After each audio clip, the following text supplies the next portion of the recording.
So these steps are very logical and fit into something that we call the management cycle, sustainability management cycle.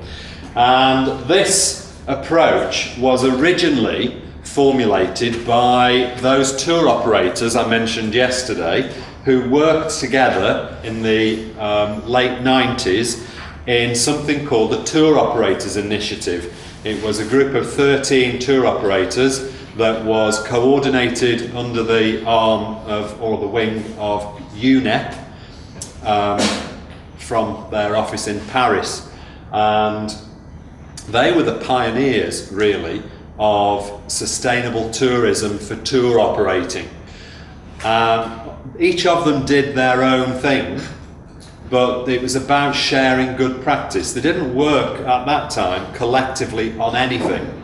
It was about helping each other to do each individual thing. So they were co-opting people in to help them to go down their own path. But then they started ultimately to work on a collective approach. But all of a sudden, of course, the trade associations caught up and more tour operators got involved, and the need for the Tour Operators Initiative just melted away, I suppose, because all of a sudden there was another forum for all of that, which was a bit more inclusive and worked a lot better. They still exist. The Tour Operators Initiative is now part of the UNWTO and operates out of Madrid. But to be honest, I haven't heard of anything coming out of the Tour Operators Initiative for the last 8 years, even though they still meet. But one of the things that they did work on together was this, under the UNEP umbrella still. And this methodology is really tried and tested and works exceptionally well. It's a very logical way to implement sustainability into the business. Let me just move this so you can see as I'm talking. I know you've got a screen there, but can you all see that now? Okay. So you start here with engaging the business, making people motivated and want to do it. And once you've got everybody on board, you need to go to this step, which is about where are we? Because we might already be doing some things and we might not be doing other things, but until we know, we can't really start setting ourselves a plan. So this is a baseline review. This is assessing your situation. And then when you've assessed it, you can then start to take some decisions about what you're no longer going to do, about what you're always going to do, and about what you're going to try to achieve in the next 3 to 5 years. That's the policy step. We then need to make sure we know who's going to take responsibility for working on the things that are in the policy. That's the action planning stage. But we also then need to know how well we're performing with those actions. Are we actually progressing? Are we achieving them? Are we getting some results? So that's the evaluation process. And then, of course, we need to tell people what those results are. Has it worked? Hasn't it worked? Do we need to think again? Do we need to rewrite our policy? Do we need to engage more people? So we report and communicate, and then that rolls us back into the cycle again. And it just keeps going round and round. Why? Well, because people leave the business, new people come into the business, you've got new ideas that you have to introduce, so this is always having to go on. Now then, it's in a cycle, it's a logical series of steps, but in reality, you do not do that, and then when that's complete, you do that. And when that's complete, you do that.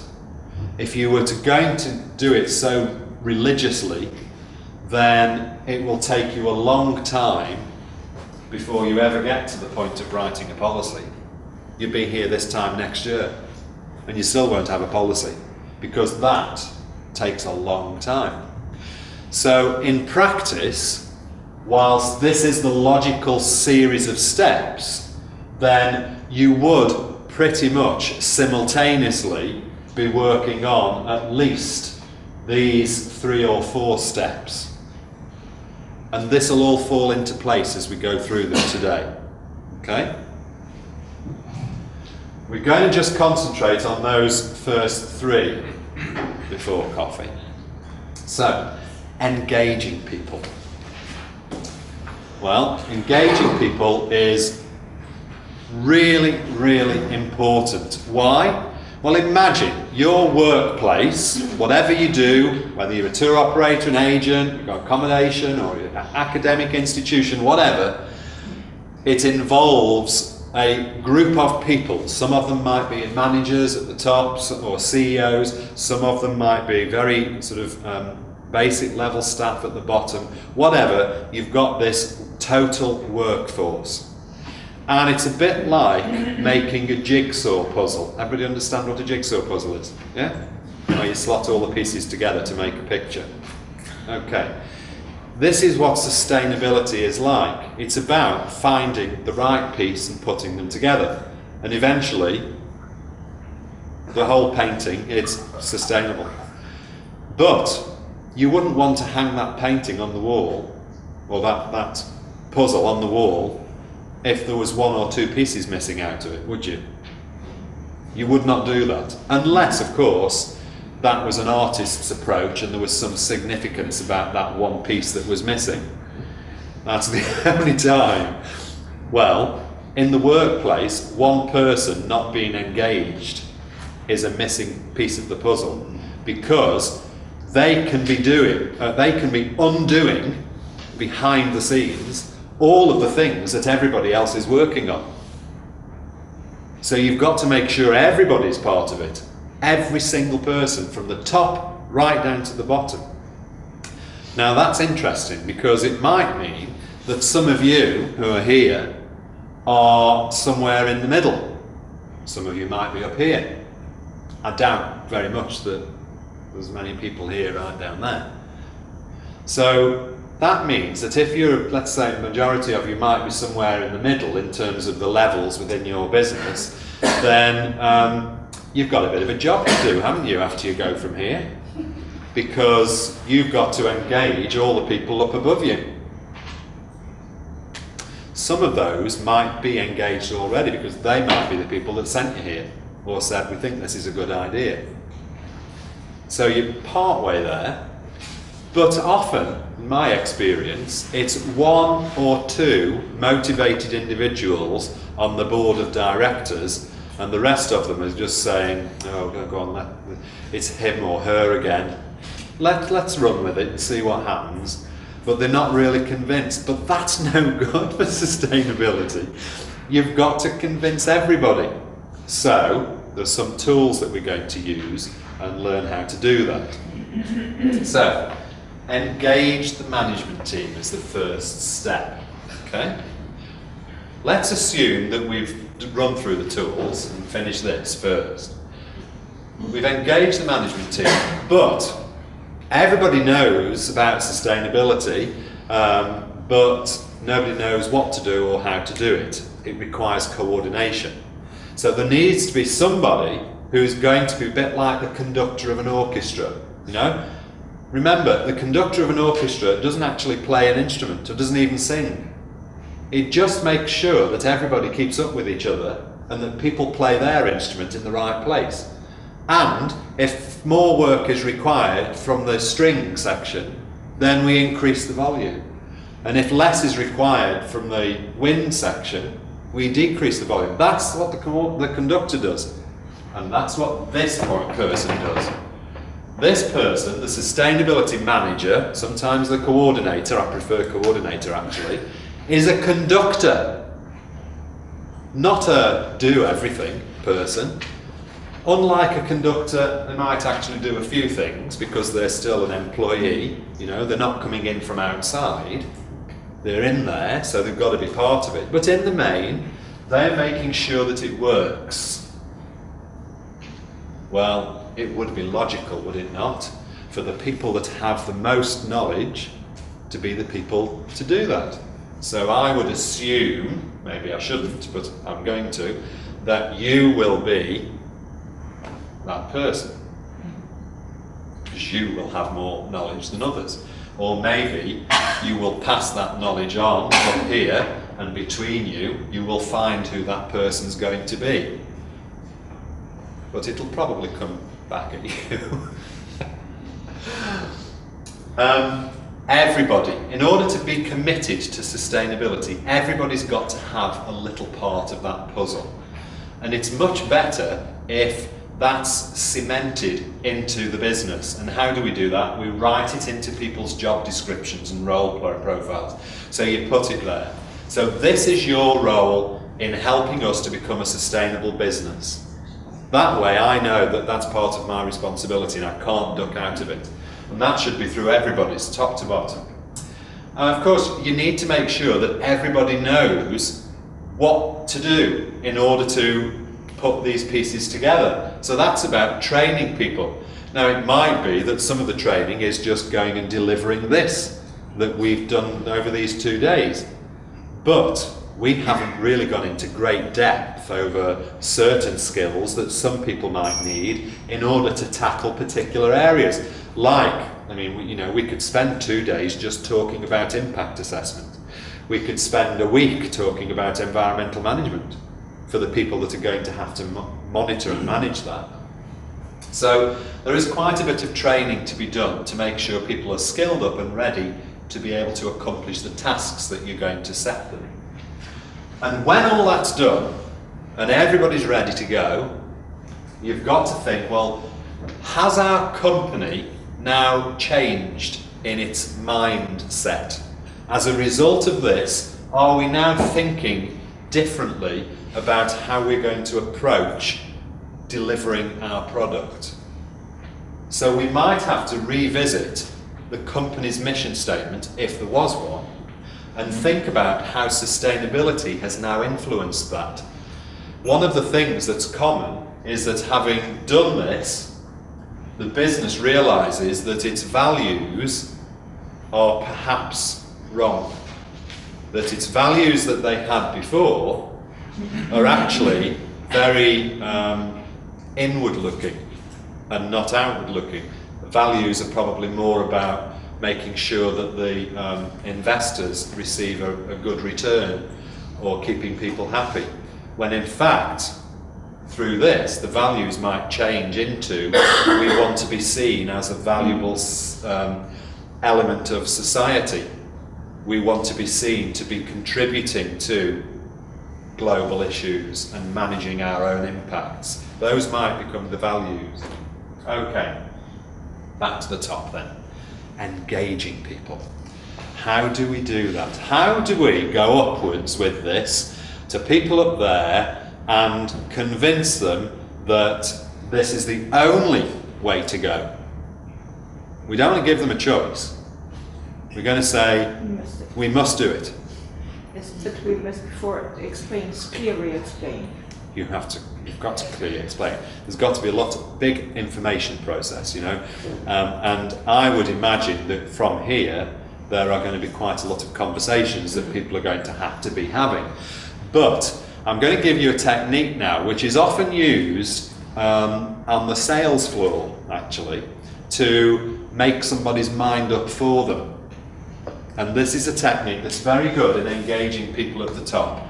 And it's called the elevator pitch. I'm going to turn that off and bring this over this way so that you can see it. And there are no slides for this, so you might want to just make a few notes. It's called an elevator pitch because the idea behind it is that you have the length of time that it takes to travel from the ground floor in an elevator to the top floor of a 20-storey office building. Okay? And we assume that it's going to be 1 second per floor. So you've got 20 seconds of time. That's the only reason it's called the elevator pitch. Okay? Apart from the fact that it's a very closed environment, and I'll explain in a second what I mean by that. The pitch, I don't know if you use this word, but a pitch is a sell. It's a sell, it's a tell, it's an idea. I'm throwing something at you and I'm hoping that there's going to be some response. That's a pitch. But using the elevator, we're not going to even entertain the word hope, because there's no hope involved in this. It's going to happen. Nobody's going to have any choice. So this is the situation. You get into the elevator in the bottom of your 20-storey office building, and you're the only one in there, and you press the button for the 20th floor, and zzz, the doors are just about to close, and as they get this far, somebody's hands come through and push them open. And in walks the person that you have been so desperate to talk to all week. And they get in the elevator with you and the doors slam shut. Wow. You've got them because there's nobody else around. It's just you and them. You've got 20 seconds before those doors open and they get out and you part ways. Well, it would be a complete waste of 20 seconds if you couldn't use that to turn these people round and get them to say yes to something. Okay? However, we don't want them to say anything other than yes. So, we're already going to decide what the outcome of this is. You are going to do it. So this is a very assertive technique. It's used very often at travel fairs. So if you go to a travel market, then you haven't got time to spend lots of minutes with people coming past the stand because there's so many people. You need to maximise the amount of impact that you have on potential customers. So it's a similar sort of technique. A little bit longer, slightly. It's a travel market. Most people limit it to a minute, 60 seconds rather than 20. And the outcome there is slightly different. But if you look this up on the internet, if you put it into Bing or Google or whatever, then you will find hundreds and hundreds of different examples of elevator pitch. There are some golden rules when you're doing one of these, and you're going to have a go at it in a minute. And that is that it has to be assertive.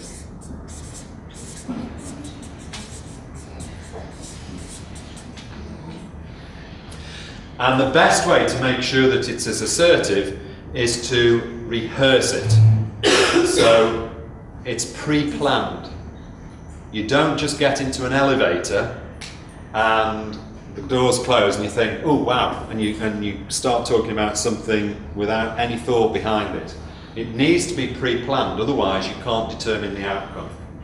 This is the most important, but sometimes the most difficult bit.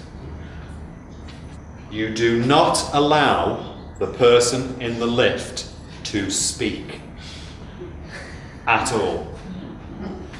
And the way to stop them is for you to start, well, it isn't even a conversation, for you to start the dialogue before they have time to say anything, and you keep going. And you ask no questions at all. Okay? So it's not, oh, how are you today? No, you can't do that. Of course, to put people at ease, that would be quite a nice greeting. Oh, good morning, how are you today? Well, how do you turn that into something that's assertive, it's polite, it's nice, it's well meant, but there's not a question? You can say, oh, good morning, I'm really glad to see you today. It has the same effect, but it isn't inviting them to respond. Okay? So no questions. Now then, you've got to know what the outcome is going to be. Before you plan the content, what do you want to achieve? Okay? You're not going to explain what you want, you've just got to have this in your head. It's knowing what you want to achieve. Okay? So you've got to know what the outcome is going to be. Why? Because you're going to tell them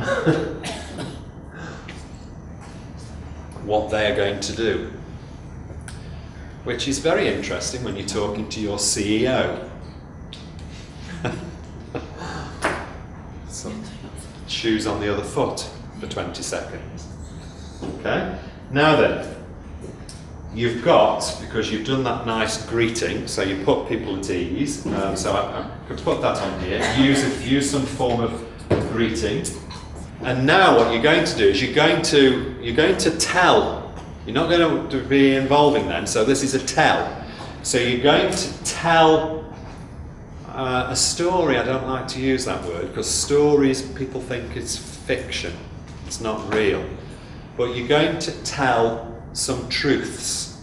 That's how I generally describe it, because this is how it is. That's what I'm going to tell you now. This is how it is. But in and amongst those truths, there has to be a benefit to that person or to the company. And if it's the person at the top, then often it's pretty much one and the same because they've got that passion. So it does depend on what the level is, whether or not the benefit is going to be for the person as the individual or the person as part of a company. You have to be flexible enough to adjust it. Okay? So there has to be a benefit. And I'm going to say to the listener, now how you describe that benefit is probably going to, we're probably going to use some of the techniques that we'll learn later on today, the unique selling points. We're going to be talking about some main features. So whatever these truths are, in and amongst there are some things which will, if are followed properly, going to give some benefit to that person, and we call those features. So this is a mixture of features and benefits. Generally, we try to limit the features as much as possible in here, okay? And we try to just have a benefit. But then the last bit, we call it the close, okay? And that close is telling the person what they're going to do next. So this is how it goes. And I'll try and just make something up as I go along here, but so we get in the lift, we're going to have a, oh hello, I'm really glad I saw you. Nice smile, pleasant greeting, okay?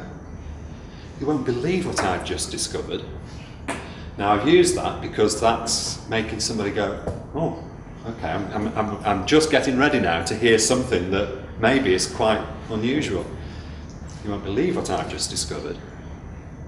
If we invest in simple environmental measures, we are going to save hundreds and thousands of kuna. Okay? Just giving you a broad example here. Now I've used that because if it's a person up here, often they're very financially motivated. So if you've got something that's about money and saving money and making money, then that gets people to listen. Oh, they want to hear that. But it doesn't have to be something like that. It could be, I've just attended the training course and I learned that if we just rethink how we develop our selling points, we've got a whole new market that will open up for us. Okay, there's a financial sort of edge to that, but it's not talking about money or profit. And that's about it. You don't want to tell too much because you've only got those 20 seconds. You've now got to say what they're going to do.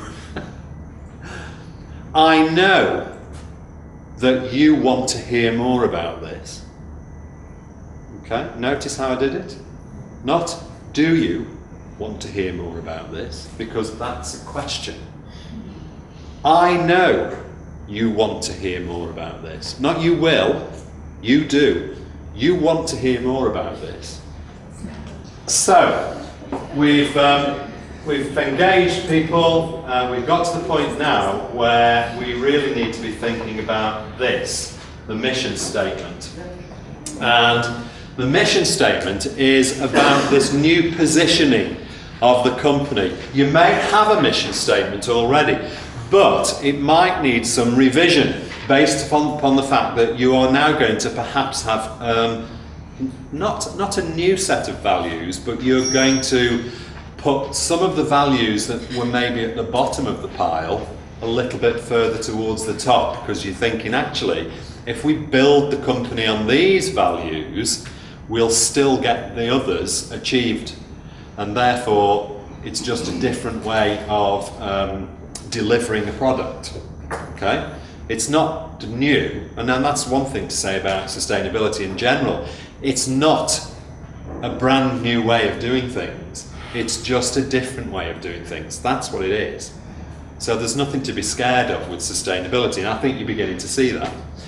So when you look at a mission statement, if you've got one already, or you think about putting one together, and not every company has a mission statement, but I think it's a good idea. Why? Because it's a common thread across all of the business. Even if you've got, you know, nine employees or 70 employees, if everybody can recite the mission statement, it means everybody understands what the business does, why it does it, how it does it, and what are the values. And that's really important for somebody who's working for a business to know, because it gives them a sense of purpose. It's important for a customer to know, because it's a reason to go to that company to purchase something. It's a reason for a supplier to know, because it gives them a little bit more faith in the nature of the partnership. So mission statements are really useful. You often see them written on the wall of an office when you go walk into an office and they've got a good sort of culture of this. Then you walk in and it says, our mission is blah, blah, blah, blah, blah. Or you see them on a website. You need to try and keep a mission statement short. You know, you don't need to tell a story in a mission statement. If it's on a website, then you can tell the story of the company underneath. This is just some top lines. So what does it have to have in it? It needs to identify what it is the company does. What is its purpose? So, you know, is it selling speciality tours? Or just what exactly is it that makes you a unique company? What are you doing to address those needs? So this is about how. What's the nature of the business, and how do you actually deliver that? And then the third bit is, what are the reasons for you delivering that in this way? Does that make sense? They all fit together quite nicely if you're thinking through in this way. So here's a couple of mission statements then that I'd like you to look through. And I'm not suggesting that these are good mission statements. In fact, as we read them, we'll probably agree that they're far from good mission statements. But they're real ones. Both of these companies, Chevron, which is an oil company, Apple Computers, you know, they both seem to change their mission statements regularly. Of course, mission statements should evolve. They should, because things change. However, if you change a mission statement too often, then it means often that that mission statement isn't something from the heart. You're just putting something out that you think people want to hear, but you don't necessarily mean it. So you have to be careful about how often you revise them. But let's just look at the top one first. This is Chevron's. It says our company's foundation is built on our values, okay, which distinguish us and guide our actions. We conduct our business in a socially responsible and ethical manner. We respect the law, support universal human rights, protect the environment and benefit the communities where we work. So, what do we think about those? They're the values, aren't they? It's too general. But it's too general. Good. I'm trying to think, well, if we look back here, what is covered there? What company does. Purpose is not. Purpose isn't. So we don't know, unless we know what this company is. It can be like. The first sentence is completely useless. It is, because it doesn't. It's really not a good opener. Okay, it's a good phrase to use, but I would expect to see it lower down in here. Okay. What else do you think about it? It gives me this general impression for Chevron is that they obviously have caught on to the fact that they need to be seen to be doing this. I mean, when you look at the fact that this inherently is quite a dirty company, you know, I mean, it's an oil company. There's not that much sustainable about a company that rapes the earth of its natural resources, which is basically what it's doing. So it knows that there's something it's got to think about, so they're just trying to put something there that makes it seem better. That's how it comes across to me. Look at the second one. Apple Computer is committed to protecting the environment, health and safety of our employees, customers, and the global communities where we operate. We recognise that by integrating sound environmental health and safety management practices into all aspects of our business, we can offer technologically innovative products and services while conserving and enhancing resources for future generations. Apple strives for continuous improvement in our environmental health and safety management systems and in the environmental quality of our products, processes and services. What do you think about that one? Too long. And environmental health and safety 3 times repeated. They are. They're saying it over and over. So it makes me wonder, are they trying to convince us or are they trying to convince themselves? Themselves in China, they use the labor and the dirty industry, so they are not doing that. Okay, so again, this one, actually because they put more in here, this is even coming across more of greenwash, I would call this. Yeah. This is where you're actually painting this nice picture, but in fact when you strip that paint away, there's nothing inherently sustainable about what lies underneath. That's the impression that it gives. And you know, neither of them are brilliant examples, but to be honest, it's quite difficult to find a fabulous mission statement that brings into it the points that you need to avoid. So that was why I was trying to go for these. I'm not going to ask you to work on a mission statement now, because you've got the fundamental principles here. You can see that the rules of the game are not to be as long as that, because it's just too lengthy and wordy and it doesn't say anything. But you know, you could be as short as that, providing it's meaningful and it addresses those 3 things. So you've a little bit of work to do, maybe, looking at your own mission statements on what you can do with those. Okay? Now, I would do this as an exercise, but actually, I don't think that's going to be a valuable use of your time today. I think there's other things that we can spend that is going to help you a lot more. So, let's now just look at the next step of that cycle, the baseline review. Now, we've talked a little bit about this already, at least twice. We talked about it yesterday when we were looking at how to look at the impacts of excursions, the Jeep Safari, the water park, and we talked a little bit about it this morning when we were looking at destinations and the fact that you need to perhaps sometimes look at things like the carrying capacity and access, who's getting a piece of the profit of tourism and these sorts of things. So this isn't something that's completely new now. It should be something that you're thinking, yeah, I can see how I'm going to do that.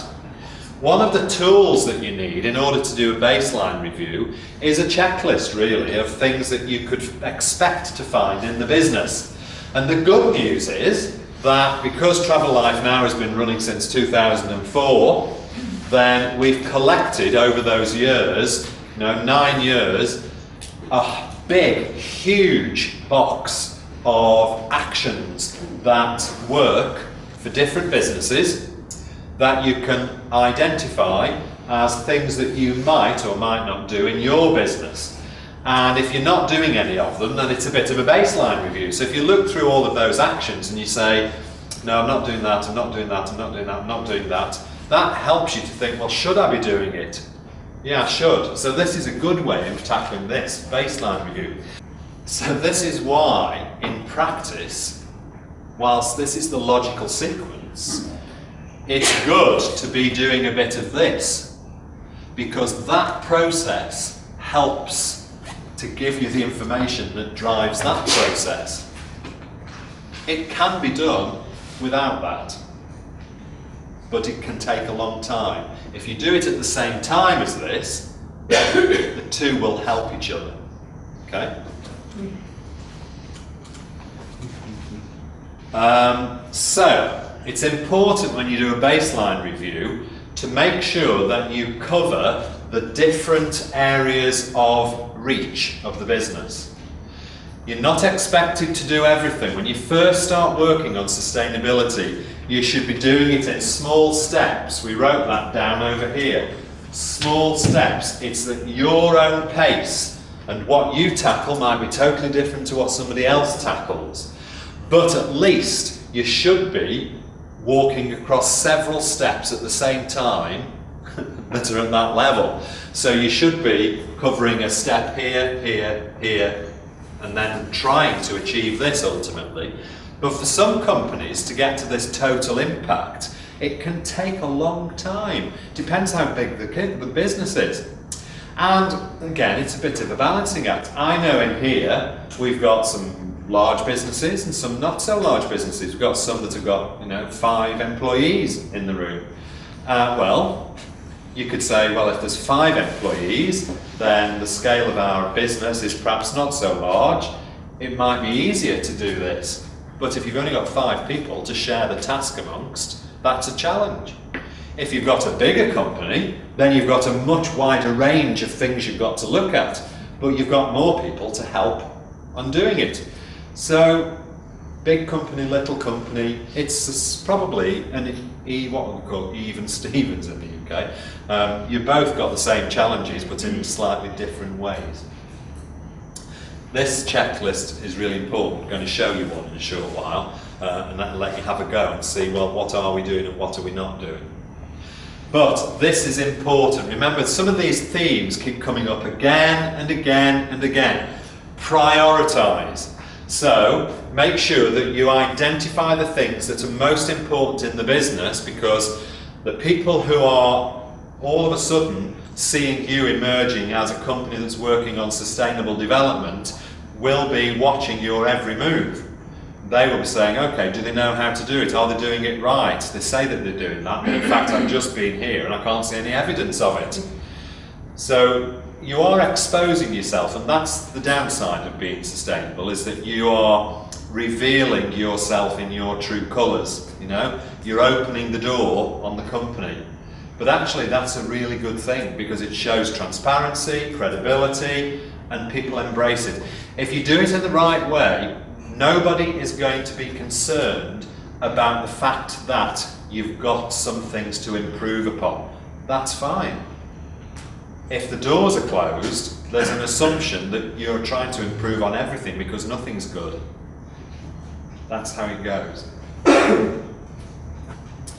So all of this then leads us to the point at which we can now start to make some decisions. Decisions about what we are going to now set into stone, as it were, at least initially, as our policy, as our aims and objectives, the decisions that we make about what we're going to do to show we are more sustainable, that we're managing our negative impacts and we're reducing them, and that we're actually working to enhance and improve and increase the positive impacts. Because it's not just about, remember, levelling those scales. It's about trying to get this side to weigh down more heavily. So there's always room for improvement, and that's the nice thing about sustainability, is you'll never ever reach the end. There's always something more that you can do. Why? Because technology, for instance, is improving on a daily basis. So you can always get better than this. Always.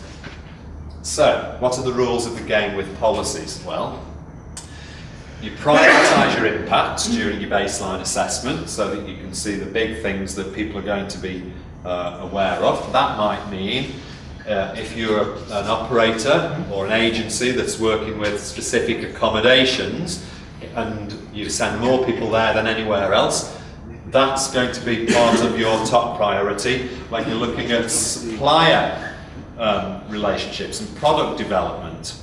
Okay? So you would put those into your, not the businesses, but you would put something in the policy that addresses those businesses. Now, this is where you need to be, ultimately, not at the beginning. So we're looking at a policy, once you've established a policy, that is covering 3 to 5 years. But if you've not got a policy, then the first time you do one, you might think, well, actually, we're learning now, so let's just do a policy for the first 12 months. I don't want to look any further than that, because we need to use the policy as a means of working out really what's going on in the business.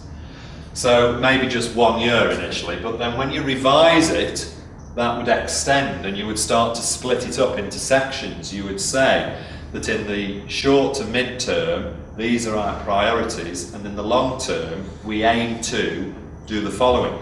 The long term is more of a wish list, but by putting it into that order, it shows people that you have understood that there are some things that have to be done now and can't be left, but there are other things that might be of importance but may take you some time, and that shows them that you are managing and not just paying lip service to it. It's really important to put it in that way.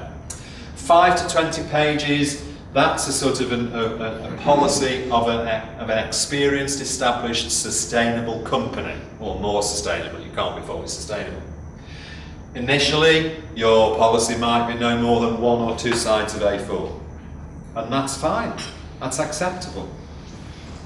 It's got to be really clear. People have to know what it means. They shouldn't have to interpret a policy. Whatever it says should be crystal clear, black and white. It shouldn't, be difficult to know. And it needs to be credible and achievable. If we were to look at the policy that we might think of seeing after reading that mission statement from Apple, for instance, then the mission statement already leads me to think, well, actually in the policy I might not really find that many credible things, because that's the direction they're taking me. Well, that's a trap, because you need to be credible. And when you've got your policy together, then you need to make sure that people see it. Internally, externally, everybody. Maybe not the whole policy. You might select parts of the policy that are more appropriate for certain target audiences. So for instance, the whole policy wouldn't be appropriate for travellers. Some of it might be related to supply chain. So you would just give an extract of that policy. But wherever you do it, especially if it's on a website, you would always reference the full policy document and give an option to people to download the whole thing.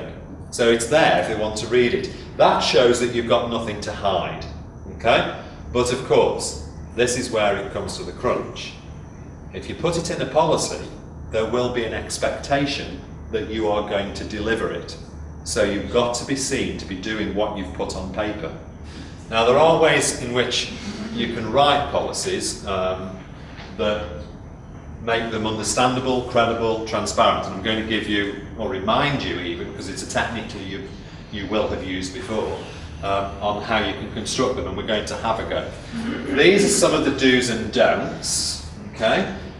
When you've got a policy, make sure that you don't allow people in the business to start working on something that's not in it, because that means you will fail to deliver the policy. If they're working on other things, because they're motivated, and once people get into this, they're really motivated because there's nothing bad about sustainability. So they'll come up with lots of good ideas, but if those ideas are not in this document, they're going to prevent you from hitting your targets. So you have to assertively put those extra things into the to-do list. And then when you revise your policy, you can put some of those in and then set some actions for those. So be very careful about that. Anything that you put in should be shaped upon your original assessment. So it's not, we think something's going wrong here, so we're going to put a policy statement in. It's, we know something's going wrong here because here's the proof that it's going wrong, and this is why we put something in the policy. Everybody needs to support it, particularly management, and actually they should be signing it off, and the CEO should be putting a signature on the bottom of it to say, yes, it's accepted and this is what we're going to do. And then that commits everybody to working on it. Don't make it too rigid. If you make a policy rigid, then if anything happens that stops you working on the policy, you are really cutting your nose off to spite your face, as a phrase we use in English. If you make it too rigid, it means that you are making it impossible for yourself. So there's got to be lots of flexibility. So when you set yourself targets, those targets need to be fairly low. You might think, well, actually, I can do a lot better than that, but you don't put it in your policy. You say, I'm going to put in something lower in the policy, then I can exceed it. That's much better than not achieving.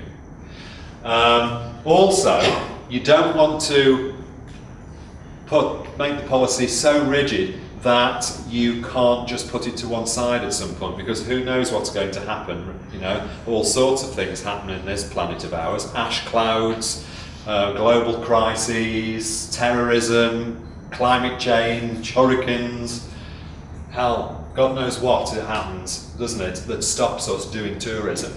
So we've got to allow the policy to be flexible enough so that we can revise it and change it if we think, actually, we're not going to deliver this, and we do a revision. And when you do that, you would put another version number on there. So don't be too ambitious with the things that you put in there. Covered this. Yeah, a policy can evolve. It's a living document.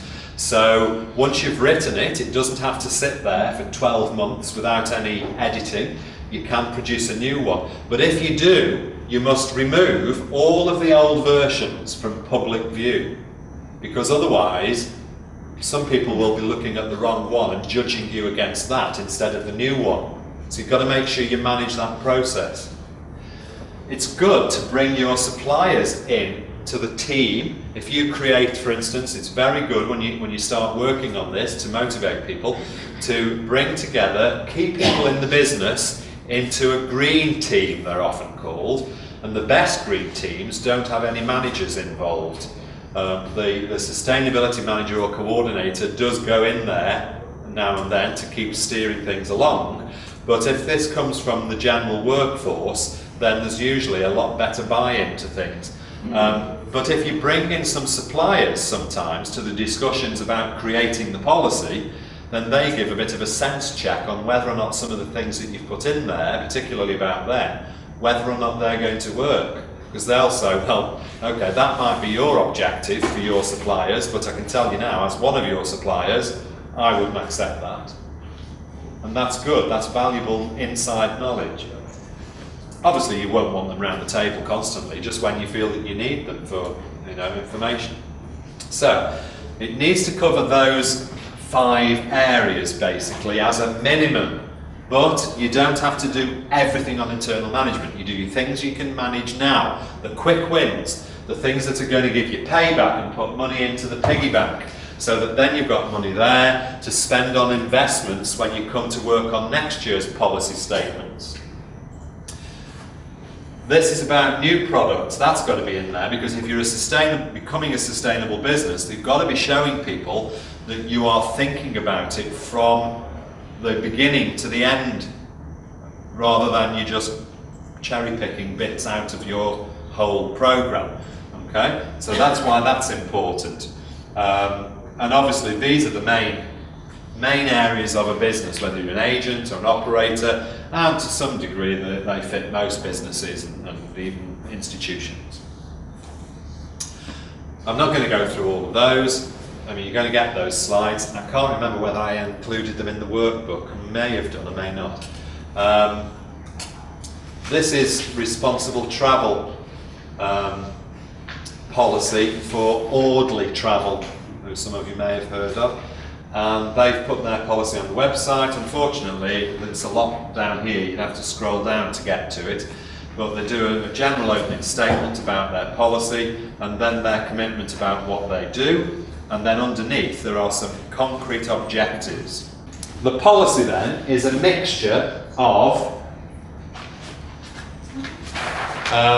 things that we have decided we no longer do, things that we do, and things that we're going to do. So I call them the don'ts, the do's, and the I suppose you can call them The what?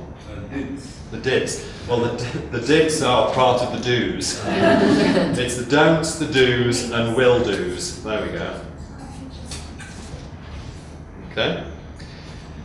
And you need to be very assertive in the way that you phrase the things that you put into your policy.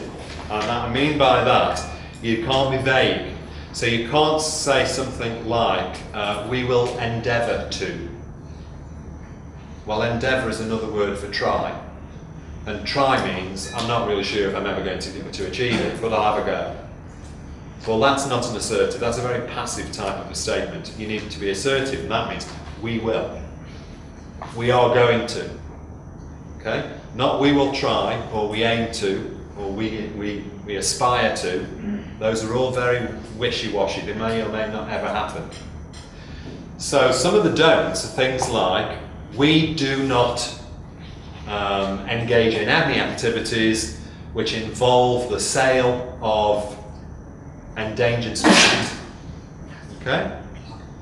That's a decision that's been made and it's never going to change. You don't do it, and you're never going to do it, and it's very easy to tell if you break your own rules, because all of a sudden somebody will see you doing some activity where people can purchase souvenirs made from rhino or whatever. Okay? So those are easy. The do's, they're easy as well. The do's are very easy. We always conduct an impact assessment when choosing new destinations. You could give some details. You could say an impact assessment to measure the environmental, social and economic impact. You can elaborate it on destinations. Again, that's possible to monitor. So it's always going to happen. You can tell if it doesn't. These are the ones that need a little bit more work. You have to craft these, the will-dos, because these are objectives. These are actions that you've not done, but you're going to be doing. Okay? And you need to follow the same rules when you write these into your policy as you do when you write objectives in employee appraisal forms, and you do your yearly aims and objectives for employees if you do them. And if you don't do them, then I thoroughly recommend that you think about doing them, because that's a good way of motivating staff. So, how can we make sure then that these objectives are really going to work? Well, they need to follow these rules. If you remember, I'm sure you've done this before.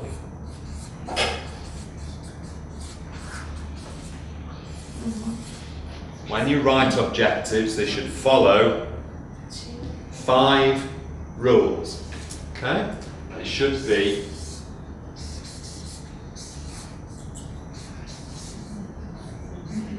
be SMART objectives.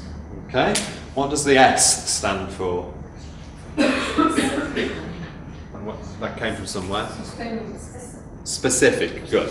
Sustainable is a slightly different thing. The sustainability is going to come down here in a second. Okay? The S is about it being specific. It's an identifiable objective. Everybody can clearly see what it is. You don't have to think, oh, that means I've got to do this. No, you don't have to do that. It's very easy to interpret. Okay? Specific. What does the M stand for? Measurable. Measurable, good. So, it's got to be measurable. Now,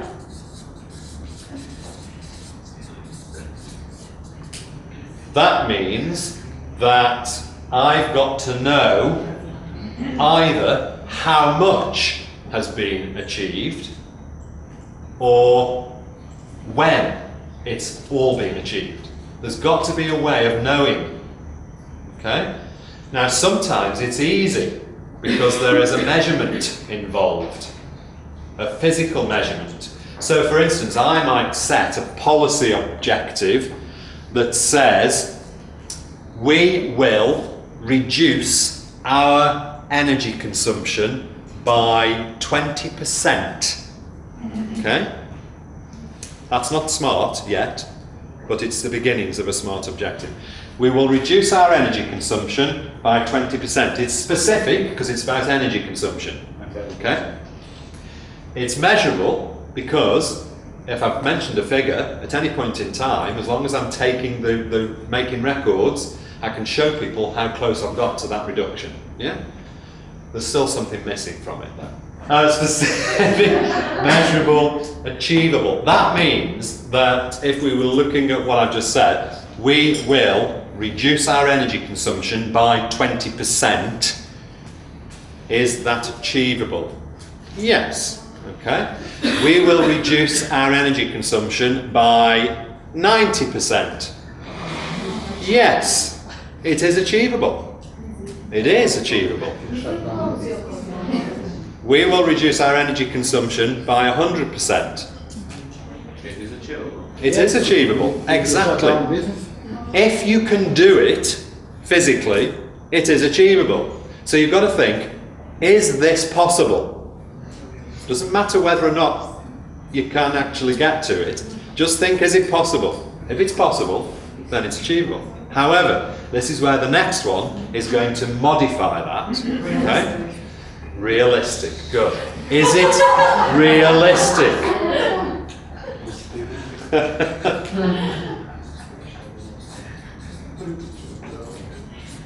Right, I'm going to reduce my energy consumption by 100%. Is that realistic? No, I won't be able to do anything. I'll have no computer, I'll have no means of transport, I'll have no lighting, no office, air conditioning, nothing. It's totally unrealistic. Okay, I will reduce my energy consumption by 80%. Is that realistic? Well, it might be. But it's because I haven't yet got a smart objective. So I don't know if it's realistic because there's one missing that will help me to modify that. What is the T? Time. Good. Now, some people put time scale, time frame, time bound I use. Because time bound means there's a start and an end, so it's wrapped up in a nice package. So, let's see how that modifies this. Okay, realistic. I will reduce my energy consumption by 80% by the end of 2025. That's realistic, because based on what I'm currently doing and the way technology is going, by 2025, then I might really be able to have done that. However, my policy is only going to cover the next 2 years, maybe 3, 5 years. So I can't put any dates like that in there. So I'm going to reduce my energy consumption by 80% by the end of 2015. I doubt it very much whether I'm going to be able to do that. It is achievable, but it's not realistic because it requires a lot of things to happen in order to get there. So I've got to think, what makes it realistic? I've got to bring the figure down.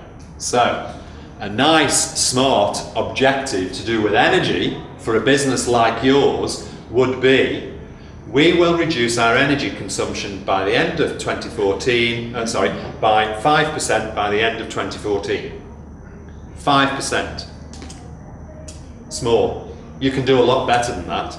You can probably reduce your energy consumption by, remember yesterday? Anything up to 35%. Quite easily within 12 months to 2 years. That makes it realistic. Does this make sense now? Yes. Now then, we just need to do a sense check that the other things we put in our policy follow the same rules. Because that works for the will-dos, because those are objectives. But the other things, which are policy statements, that's statements about things we don't do and things we do, also need to be smart. So they need to be specific, measurable. Okay? Now, for things we don't do, as long as you can identify it, then you'll know whether or not it's happening. That makes it measurable. Achievable, well, you don't do it, so obviously, you're not doing it now. So you've achieved it. Realistic? Well, it depends on whether or not you're expecting other people to do it as well, because that might change that then. You know, it might become unrealistic if you say, we do not work with animals. By virtue of the fact that some of your suppliers do, you are not able to achieve that because you don't have control over it.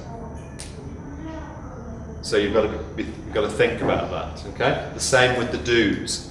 If you're going to do something, you'll always be able to do it. The timeline for these is ongoing. So when you write that into the policy, it's obviously interpreted as we always. That's the timeline. Does that make sense to everybody? Good.